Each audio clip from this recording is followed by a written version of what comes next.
Hello everyone, कैसे हैं आप सब। Welcome to sigma e learning classes. और चलिए स्टार्ट करते हैं अपना आज का लेक्चर। आज का हमारा टॉपिक होगा electric field due to a point charge. ये तो हमने पढ़ा हुआ था, but today we will try to understand this concept through examples. तो अब हम लोग चलिए एग्जांपल्स के थ्रू कॉन्सेप्ट बिल्डिंग करते हैं, थोड़ी बहुत बातें करते हैं, उसके बाद फिर अपना काम जो है वो स्टार्ट करते हैं। देखिए, आपको अभी तक तो ये पता ही था कि ई होता क्या है। तो अगर आपको एक पॉइंट चार्ज की वजह से इलेक्ट्रिक फील्ड की इंटेंसिटी निकालनी है किसी पॉइंट पे जो आर डिस्टेंस पे प्लेस्ड है, तो आप क्या करते हैं, 1/4 pi epsilon not into q upon r square. Q का मॉड कर लो। तो ये सिर्फ आपको मैग्नीट्यूड बता देगा, इंटेंसिटी से कोई मतलब नहीं है अभी। मीन्स सॉरी, डायरेक्शन से कोई मतलब नहीं है। ये आपको पता है अभी तक, इतना तो आपको सबको पता था। अब एक बात बताओ मुझे, ये तो हो गई छोटी सी बात। अगर हम लोग इसको वेक्टर फॉर्म में लिखते हैं तो कैसे लिखते हैं। जब हम अपना वेक्टर फॉर्म अप्लाई करते हैं तो क्या करते हैं। वेक्टर फॉर्म भी कहोगे सर ये तो बड़ा इजी क्वेश्चन है, हमें तो पता है, ये तो के होता है, यहाँ पे क्यू हो जाता है। मॉड हट गया, अब मैग्नीट्यूड और डायरेक्शन दोनों को दिखाएगा। यहाँ पे मॉड लग गया, यहाँ पे आर कैप लग गया। कहोगे सर ये भी बहुत अच्छा है, इसमें भी कोई बहुत डिस्टेंस वाली बात नहीं थी। और यहाँ पे क्या हो जाएगा, E R, electric field intensity due to a charge at a distance r. ये चीजें तो आपको सिंपल सी थी, क्लियर थी। अभी एक बात बताओ, थोड़ा सा वेक्टर फॉर्म को ले चलते हैं आपको वेक्टर फॉर्म में। दो पॉइंट्स हुआ करते थे, दो पॉइंट चार्ज। एक पॉइंट चार्ज ये हो गए भैया हमारे, और एक पॉइंट चार्ज ये हो गए। This one is plus Q and suppose this one is also plus Q. दो प्लस क्यू चार्जेस हैं। तो होता क्या था, इसको पॉइंट दे दो पॉइंट वन, और ये है हमारा पॉइंट टू। नॉमेनक्लेचर करना है यार। और इनके बीच की जो डिस्टेंस है वो कितनी है, आर। ये डिस्टेंस थी, दोनों के बीच की जो डिस्टेंस है वो आर है। तो अभी आपको पता है कि जो चार्ज Q1 है वो चार्ज Q2 पे फोर्स लगाएगा, एक रिपल्शन। वो क्या होगा, F21। Force on two due to charge one, इसकी डायरेक्शन क्या है, towards the charge Q2। Similarly ये भी एक फोर्स लगाएगा, इसका नाम क्या होगा, force on charge one due to charge Q2 in the direction of charge Q1। इतना तो आपको पता था। और आप ये भी जानते हो कि जो इलेक्ट्रिक फील्ड इंटेंसिटी होती है उसको हम कैसे लिखते हैं, E is equal to F by q. जब हमको वेक्टर फॉर्म में लिखना होता है तो हम क्या करते हैं, हम इसको ऐसे लिख देते हैं। तो यहां पे अगर हम निकालने की कोशिश करें तो वेक्टर E1 क्या होगा, वेक्टर E1 क्या होगा, ये बताओ। E1 का पहले मतलब समझो कि E1 है क्या। E1 है चार्ज Q1 के वजह से प्रोड्यूस हुई इलेक्ट्रिक फील्ड, ठीक है, एट अ डिस्टेंस आर, जो मेंशन रहेगी आपको। So what is E1, E1 is the electric field intensity due to charge Q1 at a distance R.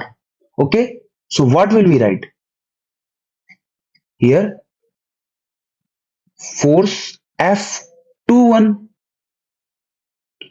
Because E1 के वजह से जो इलेक्ट्रिक फील्ड इंटेंसिटी प्रोड्यूस हो रही है, जो इलेक्ट्रिक फील्ड लाइंस प्रोड्यूस हो रही हैं, वो कहां जा रही हैं, Q2 की तरफ। और फोर्स कौन सा लगा रही है, F21। So it will be F21। And charge क्या होगा, चार्ज क्या होगा, चार्ज Q2 होगा। चार्ज क्यों Q2 होगा, क्योंकि आपको पता है ना sir, Q1 Q2 upon r square होता है। और जब ये F21 होगा तो obviously force on two due to one. तो इसमें टेस्ट चार्ज का काम कौन सा कर रहा है, Q2। Q2 को इधर लेते आओ, जब Q2 को इधर खींच के लेते आओगे, हो गया आपका काम। ये मिलता है। तो ये एक एक्सप्रेशन है जो आपको कहीं काम आ सकता है, इसको भी आप ध्यान में रखना। और फिर इससे आप इंप्लॉय दैट करके ये भी बना सकते हो कि F21 vector is equal to Q2 into E1 vector. ये एक और रिलेशन है, इसको आप याद रखना, ठीक है। अच्छा, सिमिलरली F12 के लिए क्या हो जाएगा, F12 के लिए भी तो कुछ होगा।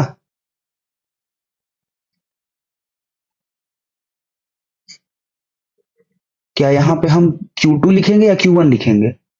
Q1 लिखेंगे, बिल्कुल Q1 लिखेंगे।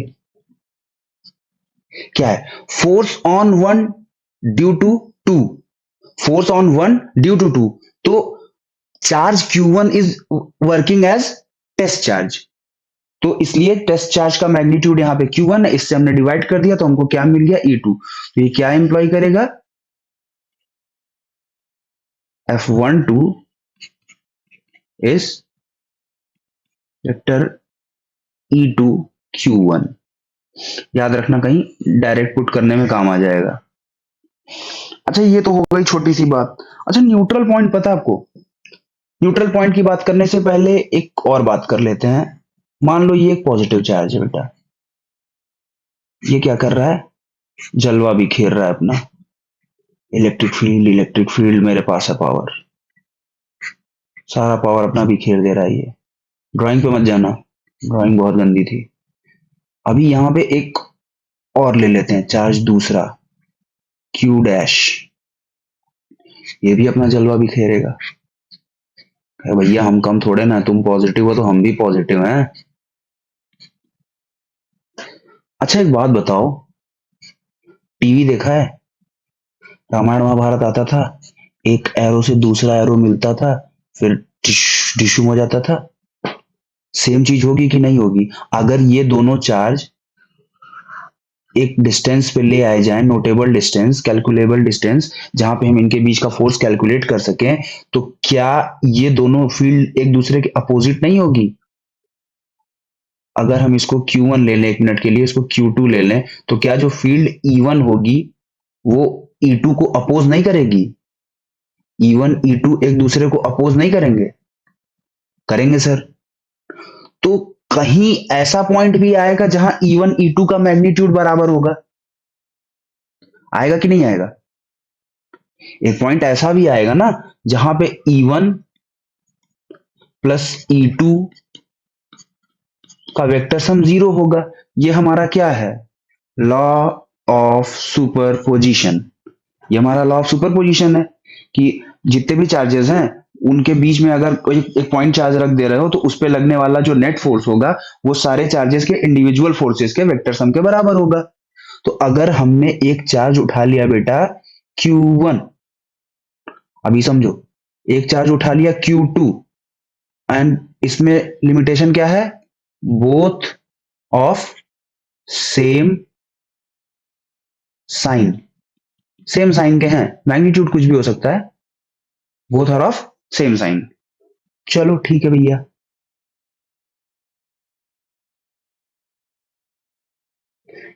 अब इनके बीच की डिस्टेंस क्या हो गई? डिस्टेंस चलो इनके बीच की मान लिया हमने R है, जो भी R सेंटीमीटर मीटर जो भी होगा देखा जाएगा। अब सपोज करो कि इनके बीच में एक पॉइंट है, इस पॉइंट पे क्या है? E1 प्लस E2 जीरो है? अभी के लिए आप अज्यूम करो, क्योंकि हम मैंने बोला ना कि एक पॉइंट ऐसा बीच में होगा जहां पे दोनों साइड का फोर्स इक्वल हो जाएगा।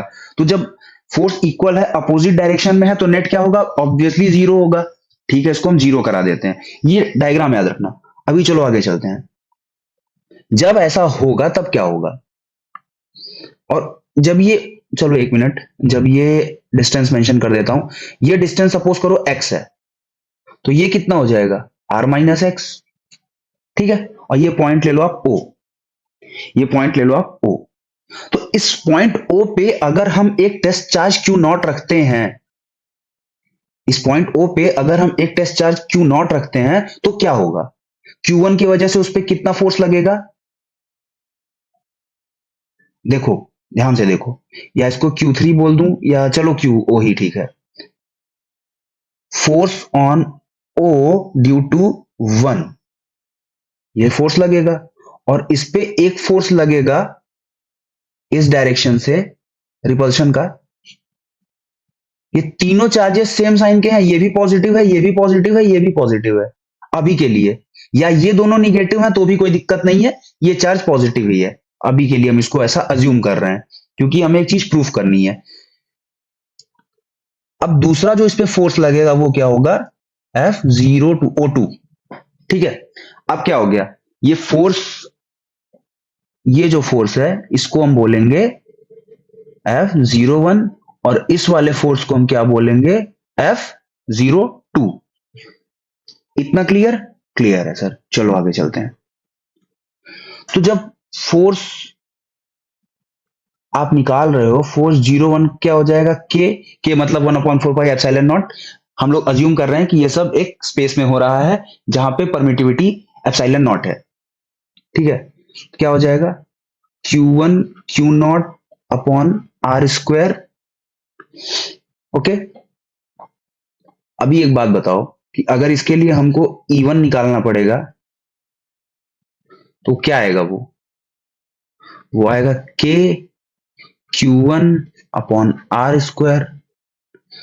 और आर की वैल्यू यहां पे क्या है, पीछे पलट के देखो, यहां पे आर जो है वो Q1 से O की डिस्टेंस कितनी है x, तो हम x की वैल्यू पुट कर देते हैं। तो यहां पे क्या निकल के आया, vector E1 is equal to के Q1 upon x square. Similarly जब हम E2 निकालेंगे बेटा, जब हम E2 निकालेंगे तो यहां पे सब कुछ सेम रहेगा, बस चार्ज क्या हो जाएगा, चार्ज Q2 हो जाएगा और डिस्टेंस क्या हो जाएगी आर माइनस एक्स हो जाएगी। ठीक है, कोई दिक्कत है? चलो आगे बढ़ते हैं अभी के लिए। तो फिर E2 क्या हो जाएगा, E2 आपका आ जाएगा के Q2 are minus x square, यहां पे एक्स स्क्वायर रहेगा। ठीक है, ये चीज आ गई। अब हमें पता है कि E1 प्लस E2 जीरो है, हमें पता है कि E1 और E2 जो है, one second, give me one second,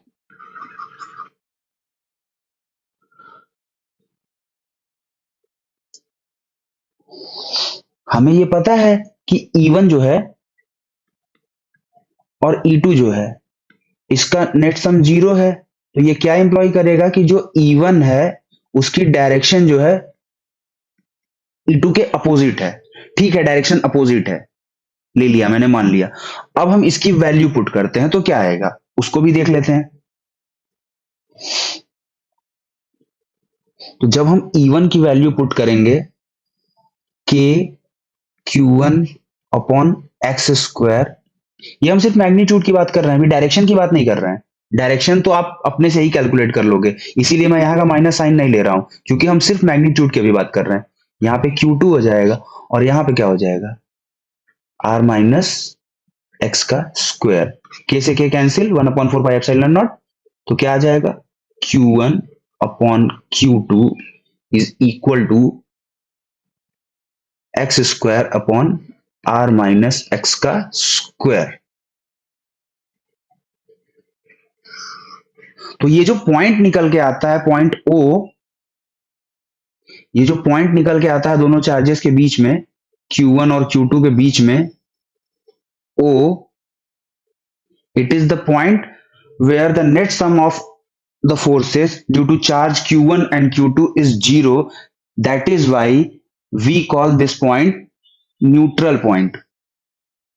देखो न्यूट्रल पॉइंट होता क्या है, डिफिनीशन तो तुमको मिल जाएगी किताब में भी कि हाँ ये होता है, कैंसिल करता है। ठीक है, बात समझो, ये धक्का मारेगा इधर और ये धक्का मारेगा इधर।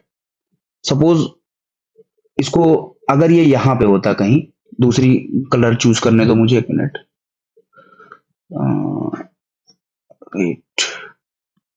सपोज करो ये कहीं यहां होता, ठीक है, तो ये फोर्स धक्का लगाता, ये खिसक के यहां आता। फिर अगर ये यहां रहता तो ये वाला फोर्स धक्का लगाता, ये खिसक के कहीं इधर आता। खिसकते खिसकते एक ऐसी कंडीशन आती ना बेटा, जहां पे इधर से लगाया गया फोर्स और इधर से लगाया गया फोर्स दोनों इक्वल होता, तो यहीं पे वो पॉइंट आगे रुक जाता। तो इफेक्टिवली ये जो पॉइंट ऑफ न्यूट्रलिटी होता है या न्यूट्रल पॉइंट होता है किसी इलेक्ट्रिक फील्ड में, ये वो पॉइंट होता है जहां पे अगर आप किसी चार्ज पार्टिकल को रखते हो तो वो कोई फोर्स एक्सपीरियंस नहीं करता है। ये मेरा बताना था।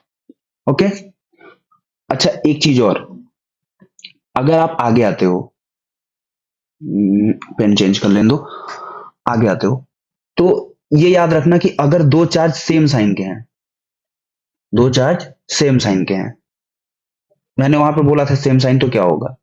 तो ये बताओ, ये इसको रिपेल ही करेगा ना, और ये इसको रिपेल ही करेगा। तो पॉइंट ऑफ न्यूट्रलिटी इधर कहीं तो लाई कर नहीं सकता है, यहाँ पे, यहाँ पे, यहाँ पे, यहाँ पे, यहाँ पे, यहाँ पे।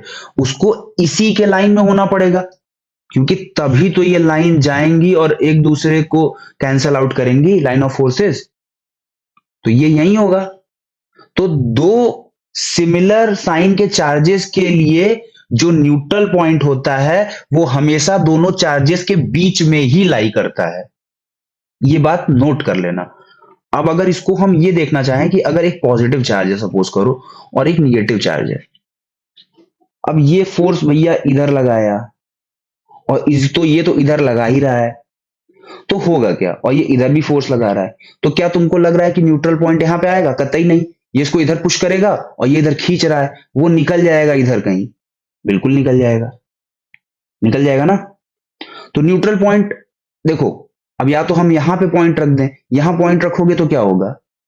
ये क्या करेगा? टेस्ट चार्ज रखोगे तो ये अट्रैक्ट करेगा, और ये क्या करेगा? रिपेल करेगा। तो न्यूट्रल पॉइंट यहां कहीं हो सकता है, या न्यूट्रल पॉइंट यहां कहीं हो सकता है, क्योंकि ये रिपेल करेगा और ये वाला चार्ज अट्रैक्ट करेगा, Q1 Q, ये माइनस वाला। ठीक है, तो इसके बारे में हम किसी और लेक्चर में डिस्कस करेंगे। चलो एक सवाल देखते हैं पहले, छोटी सी।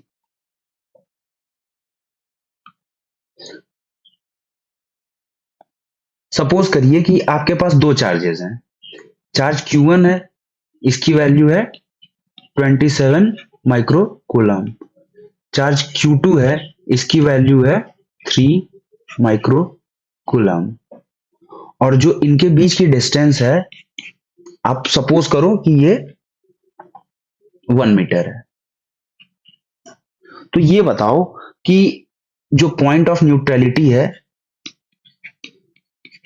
या न्यूट्रल पॉइंट है, वो कहां पे होगा? न्यूट्रल पॉइंट ही बोलो भाई, नहीं तो अभी कोई कमेंट कर देगा अरे पॉइंट ऑफ न्यूट्रलिटी नहीं होता है।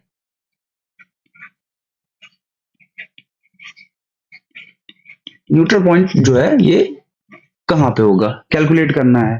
तो अभी आपके पास दो तरीके हैं, या तो आप पूरा F1 F2 का सिस्टम बनाओ, या फिर आप सिंपली पहले तो डायग्राम ड्रॉ कर लेते हैं, रिलीज द वर्क। ये Q1 है, ये Q2 है, जो डिस्टेंस है बीच की ये कितनी है? 1 मीटर है। सपोज न्यूट्रल पॉइंट कहीं X पे है, X डिस्टेंस फ्रॉम Q1, इसको A मान लो, इसको B मान लो। तो A से O के बीच की डिस्टेंस क्या है? X। तो O से B के बीच की डिस्टेंस R माइनस एक्स हो जाएगी। ओके, अब हम लोग आगे इसको कैलकुलेट करने की कोशिश करते हैं कि क्या आएगा। अपने पास एक रिलेशन आया था छोटा सा, वो रिलेशन क्या था? Q1 upon Q2। इसको हम पुट कर देते हैं, Q1 upon Q2 is equal to x square upon R minus x square. तो आपके पास वैल्यूज दी हुई हैं, Q1 की वैल्यू 27, Q2 की वैल्यू 3, और इसकी वैल्यू 1। चलिए पुट करते हैं, अभी के लिए देख लेते हैं क्या आता है। Q1 की वैल्यू हमने पुट किया 27 माइक्रोकूलम, नीचे आया 3 माइक्रोकूलम, यहाँ पे आया एक्स स्क्वायर, यहाँ पे आया, सॉरी यार ये बार बार मेरे से मिस्टेक हो जा रही है इसमें, यहाँ पे R माइनस एक्स का स्क्वायर होता है, वो बार बार मैं गलत लिख दे रहा हूँ R माइनस एक्स स्क्वायर बोलने में। तो यहाँ पे 1 लिख दो, और यहाँ माइनस एक्स कर दो, और इसका स्क्वायर कर दो। इसको काटोगे आप तो क्या आएगा? तो यहाँ पे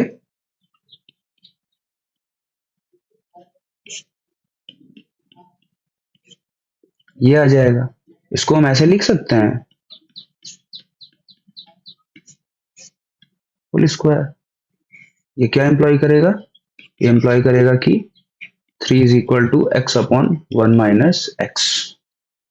वैल्यू पुट करो, 3 minus 3x is equal to x, 3 is equal to 4x, x is equal to 0.75, 0.75 आया। तो 0.75 आया है वो किससे आया है, ये x की वैल्यू है, यानी ये इधर कहीं होगा, इधर, यहाँ। अब इसका अगर एक्चुअल डायग्राम आप ड्रॉ करोगे तो कैसे बनेगा, a, यहां से एक पॉइंट हमने लिया b, यहाँ पे O आएगा, ये डिस्टेंस हो जाएगी 0.75 मीटर, ये हो जाएगी 0.25 मीटर, यहाँ पे चार्ज आएगा 27 माइक्रोकूलम, और यहाँ का जो चार्ज Q2 आएगा वो क्या आएगा, 3 माइक्रोकूलम, ये Q1, और बीच की जो इनके डिस्टेंस थी वो टोटल कितनी थी, 1 मीटर थी। तो ये ऐसे, इस तरीके से आप सॉल्व करेंगे। और अभी बाकी जितने भी क्वेश्चंस हैं, अब एक क्वेश्चन की सीरीज चलेगी जिसमें हम लोग 3 क्वेश्चंस अ डे करेंगे। उसमें कुछ बोर्ड के प्रीवियस ईयर के क्वेश्चन होंगे और कुछ जो मुझे लगेगा कि इंपॉर्टेंट है या मैं बता सकता हूं अच्छे से, मैं उन क्वेश्चंस को ऐड करूंगा। सो कीप वॉचिंग, मिलते हैं अगले लेक्चर में। Thank you.